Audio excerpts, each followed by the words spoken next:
بسم اللہ الرحمن الرحیم۔ السلام علیکم۔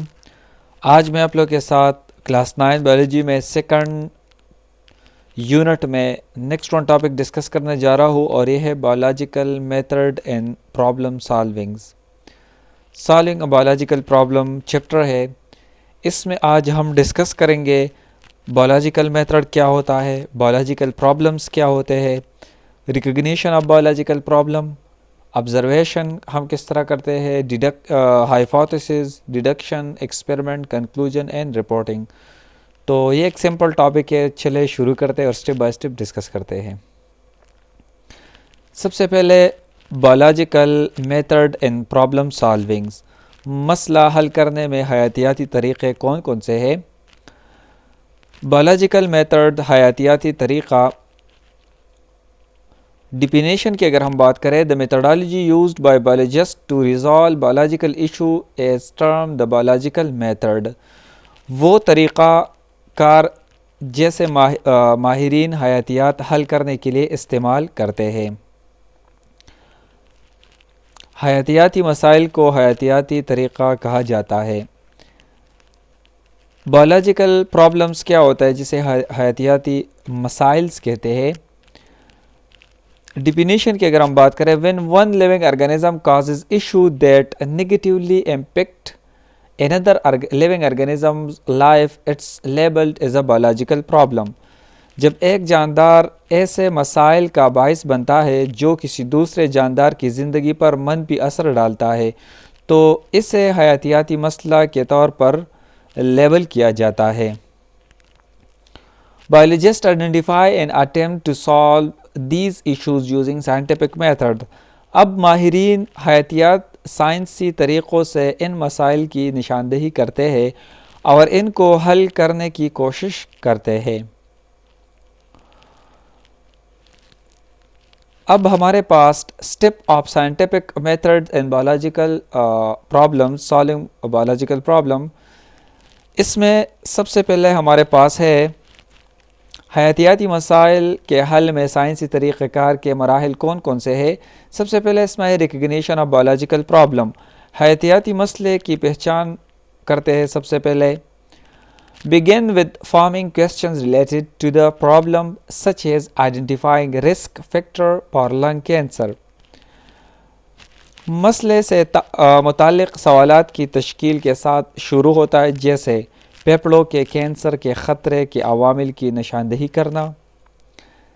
سیکنڈ پوائنٹ ہے آبزرویشن، کلیکٹنگ فیکٹس اور data through aids like microscope اور senses to understand the problem and potential solution. Second ہے ہمارے پاس مشاہدہ کرنا، مسئلے اور ممکنہ حل کو سمجھنے کے لیے مائکروسکوپ یا ایسے چیزیں جیسے مدد کے ذریعے حقائق یا ڈیٹا اکٹھا کرنا ہے۔ تو یہ ہمارے پاس آبزرویشن ہوتے ہیں، اس میں 5 سینسز کا استعمال ہوتا ہے یا مائکروسکوپ کا استعمال ہوتا ہے۔ اب ٹائپس آف آبزرویشن ہے، مشاہدے کی اقسام۔ ایک ہے کوانٹیٹیو آبزرویشن، کوانٹیٹیو مینز مقدار کی بیس پر مشاہدہ کرنا، involving measurable aspects such as length اور temperature، جس میں لمبائی یا درجہ حرارت جیسے پیمائشی پہلو شامل ہے۔ نیکسٹ ہے qualitative observation dealing with description like color اور texture۔ دوسرا ہے ہمارے پاس معیاری مشاہدات، رنگ یا ساخت جیسی وضاحتوں سے نمٹنا۔ تھرڈ نمبر ہے hypothesis، hypothesis formulating untested statement based on observation۔ observation کی بیس پر hypothesis کریٹ ہوتا ہے جو 5 senses یا مائکروسکوپ کی ہیلپ سے ہم نے کیا تھا۔ These hypotheses are educated guesses or possible answer to scientific questions۔ مشاہدات کیا ہوتا ہے ہمارے پاس، اس کے بیس پر یہ hypothesis کریٹ ہوتا ہے۔ مشاہدات پر مبنی غیر جانچے گئے بیانات کی تشکیل، یہ ہمارے پاس جتنے بھی مفروضے تعلیم یافتہ انداز یا سائنسی سوالات کے ممکنہ جوابات کو کیا کرتے ہیں، یہ ہم اچھے مفروضے کی وضاحت کرتے ہیں۔ مشاہدے کی بنیاد پر قابل جانچ اور درست یا غلط ہو سکتا ہے.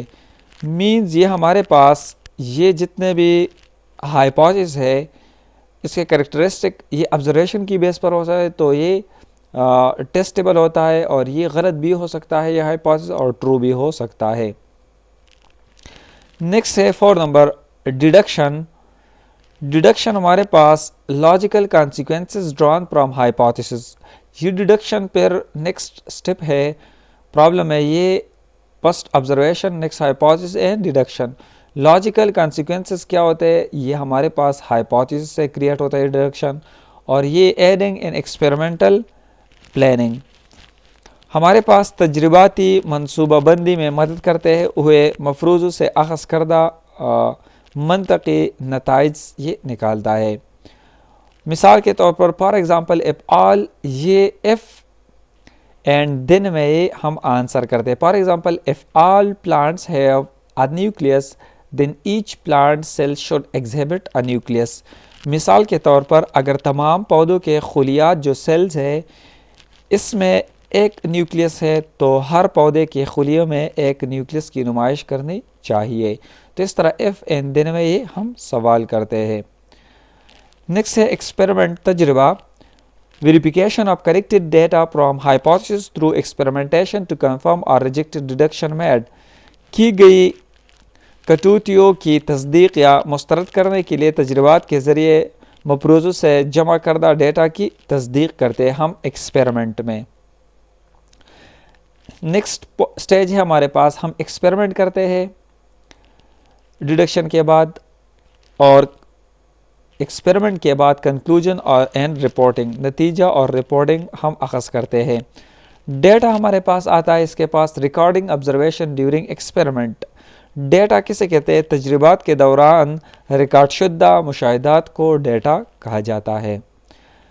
کنکلوژن، نتیجہ ہمارے پاس کیا آتا ہے؟ Final decision derive from analysing data. جو بھی ہمارے پاس ڈیٹا کے تجربات سے اخذ کردہ ختمی فیصلہ سائنسدان ایک تسلی بخش نتیجے کے لیے شماریاتی طریقے استعمال کرتے ہیں. اس میں رپورٹنگ ہمارے پاس آتا ہے. رپورٹنگ میں سائنسی جرنل میں تحقیقی مضامین جس طرح سیمینار ہوتا ہے میں پیشکشوں اور کتابوں کے ذریعے نتائج تک یہ پہنچاتے ہیں، پھر یہ شائع کرتے ہیں یہ جو ڈیٹا اس کے پاس آتے ہیں. تو اس میں ہم نے ڈسکس کیا سب سے پہلے کہ ہم کس طرح ایک بایولوجیکل پرابلم کو آئیڈینٹیفائی کرتے ہیں، پھر ہم آبزرویشن کرتے ہیں. اس کے ساتھ ساتھ ہائپوتھیسس، جب ہائپوتھیسس ٹرو ہوتا ہے تو ہم ڈیڈکشن کے بعد ایکسپیریمنٹ اینڈ کنکلوژن. تو یہ تھی کچھ basic terminologies about solving a biological problem. تو امید کرتا ہوں کہ آپ اس ویڈیو کو لائک کریں گے، دوستوں کے ساتھ شیئر کریں گے، اور ہمارے یوٹیوب چینل کو ضرور سبسکرائب کریں گے. Thank you so much for watching. Bye.